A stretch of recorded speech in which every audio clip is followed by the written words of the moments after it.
ලූක්තුමාගේ සුවිශේෂයේ 4 වන පරිච්ඡේදයේ 16 වන වගන්තිය සහ 24 වන වගන්තිය සිට 30 වන වගන්තිය දක්වා උන්වහන්සේ තමන් ඇති දැඩි වූ නාසරෙත් නුවරට පැමිණ සිරිත් පරිදි සබත් දවසේදී ධර්මශාලාවට වැඩම කර කියවීම පිණිස නැගිට සිටිසේක. කපර්නාවුමෙහිදී ඔබ විසින් කරන ලදැයි අප ඇසූ ක්‍රියා ඔබේ උපන් ගම වන මෙහිදීත් කරන්නයි මට කියනු ඇත. සැබවින්ම මම ඔබට කියමි. ගමේ දිවසිවරයා ගමට අගේ නැත. සහතික ලෙස මම ඔබට කියමි. එලියාගේ කාලයේදී 3 අවුරුදු සමසක් මුළුල්ලෙහි අහස පියවි රට පුරා දැඩි සාගතයක් පැවති අතර ඊශ්‍රායෙල් රටේ බොහෝ වැන්දබුවන් සිටි නමුත් සිදොන් පළාතෙහි ශාරපෙත්හි වැන්දබුව වෙත මිස අන් කිසිවෙකු වෙතට එලියා නොයවන ලද්දේය. දිවසිවර එලීෂාගේ කාලයේදී ඊශ්‍රායෙල් රටේ බොහෝ කුෂ්ඨ රෝගීන් සිටි නමුත් සිරියානු ජාතික නාමන් මිස අන් කිසිවෙක් සුවය නොලැබී යයි වදාළසේක.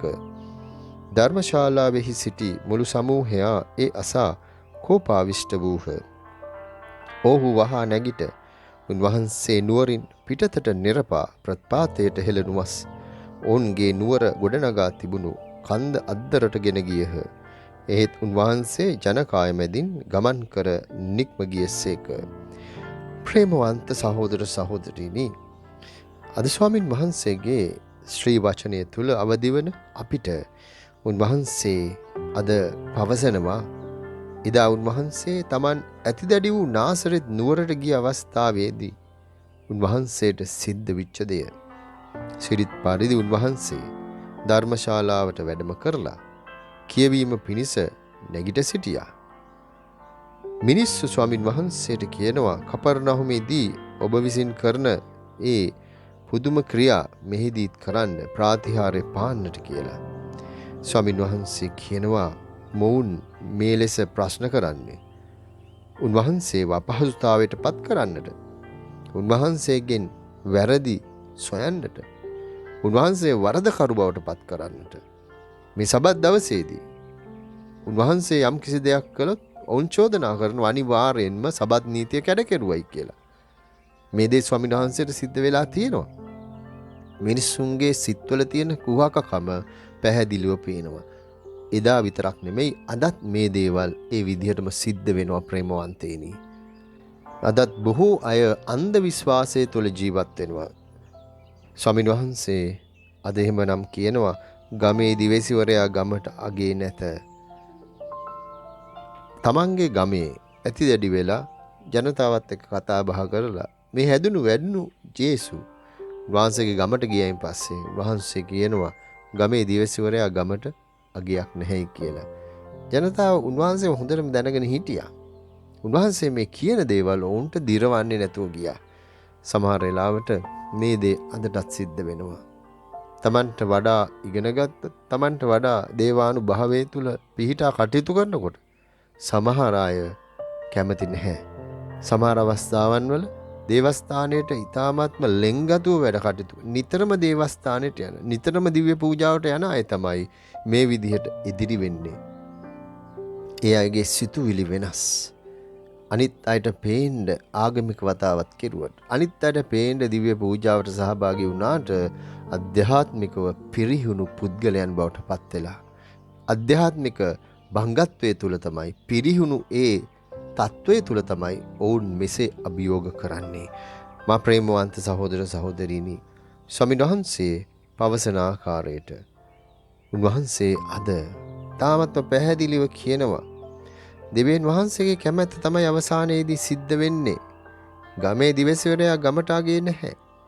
උන්වහන්සේ උදාහරණ ගෙනහැර දක්වන එලීෂාගේ කාලයේදී ඒ අවුරුදු 3ක් ඒ රට පුරා සාගතයක් තිබුණා. නමුත් ඊශ්‍රායෙල් රටේ බොහෝ වැන්දබුවන් සිටියා. නමුත් සිදොන් පළාතෙහි ශාරපෙත්හි වැන්දබුව වෙත මිස වෙන කිසිම කෙනෙක් වෙත එලියා නොයවන ලදී කියලා. ස්වාමින් වහන්සේ කියනවා සිරියානු ජාතික නාමන් මිස අන් කිසිවෙක් සුවය නොලැබුණා. ඊශ්‍රායෙල් රටේ බොහෝ කුෂ්ඨ රෝගීන් සිටින අවස්ථාවේදී ධර්මශාලාවේ සිටි හැම කෙනෙක්ම කෝප වෙන්නට පටන් ගත්තා. ඇත්ත කියනකොට තරහ යනවා. ඒක තමයි ස්වභාවය. අදටත් ඒ දේ ඒ විදිහටම සිද්ධ වෙනවා. සත්‍ය කියනකොට මිනිස්සුන්ට දිරවන්නේ නැහැ. සත්‍ය ඇහෙනකොටම කේන්ති එනවා. ඊට පස්සේ වුන් කරන්න කියන්නේ මොකද්ද කියලා දන්නෙත් නැහැ. දේවල් ඔහේ කියවන්නම් වාලේ කියවන්නට පටන් ගන්නවා. ස්වාමීන් වහන්සේ අද අපිට මතක් කරලා දෙනවා වඩා වැදගත් වෙන්නේ විවේචනය කරන එක නෙමෙයි. ස්වාමීන් වහන්සේ අද පෙන්වලා දෙනවා ධර්මය වටහා ගැනීමයි වැදගත් වෙන්නේ. ධර්මය තුල පිහිටා කටයුතු කිරීම. මේ දේවල් තමයි ඔවුන්ගේ ජීවිතේ නැති වුනේ. ඒ නිසා තමයි උන්වහන්සේව නුවරින් පිටතට නිරපා ප්‍රපාතයට හෙලන්නට ඔවුන් සූදානම් වුනේ. මේ ගමේ ඉපදුණු ජේසුස් කියන මේ අපගේ එකම ගැලුම් කරුවානෝ වඩුවාගේ පුතා මරියතුමියගේ පුතා මේ ජනතාව හොඳින් දන්නවා. හැබැයි අද සූදානම් වෙනවා ප්‍රපාතයෙන් බිමට දාන්න. ප්‍රපාතයෙන් බිමට දාන්නේ මරන්නට මිසක් වෙන කිසිම දෙයක් කරන්නට නෙමෙයි. මේ තමයි තමන් හැදුණු වැඩුණු ගමේ මිනිස්සු තමුන්ට දක්වන ප්‍රතිචාරය. මේ දේ අපි කාටත් සිද්ධ වෙන්නට පුළුවන්. ඒ නිසා තමයි අපි කල්පනාකාරී වෙන්නට ඕන මේ මිනිසුන්ගේ අන්ධ සිතුවිලි ජීවිතවලින් පහ කරන්නට. මෝඩ අදහස්වල ඉන්න මිනිස්සුන්ට ප්‍රඥාව දානය කරන්න ලෙස යාඥා කරන්නට. අධ්‍යාත්මික පිබිදීමක් ඔවුන්ගේ ජීවිතවල ඇති කරන්නට. සත්‍ය අවබෝධ කරගන්නට. ස්වාමීන් වහන්සේ මේ කාලය අපිට ලබලා දෙන්නේ ඒ නිසයි. අපි හැම කෙනෙක්ම යාඥා කරමු. ස්වාමීන් වහන්සේ පවසන ආකාරයට අපි එකිනෙකා වෙත කැප වෙමින් ස්වාමීන් වහන්සේගේ වචනය එකිනෙකා වෙත රැගෙන යමින් උන්වහන්සේගේ ප්‍රබල සාක්ෂිකරුවන් බවට පත්වෙමු. ස්වාමින් වහන්සේව සමග වන සේක්වා සියලු බලෙද්දී මහොත්තමයාණන් වන පියානෝද පුත්‍රයානෝද ශුදාත්මයානෝද ඔබ ආශිර්වාද කර ආරක්ෂා කරන සේක්වා.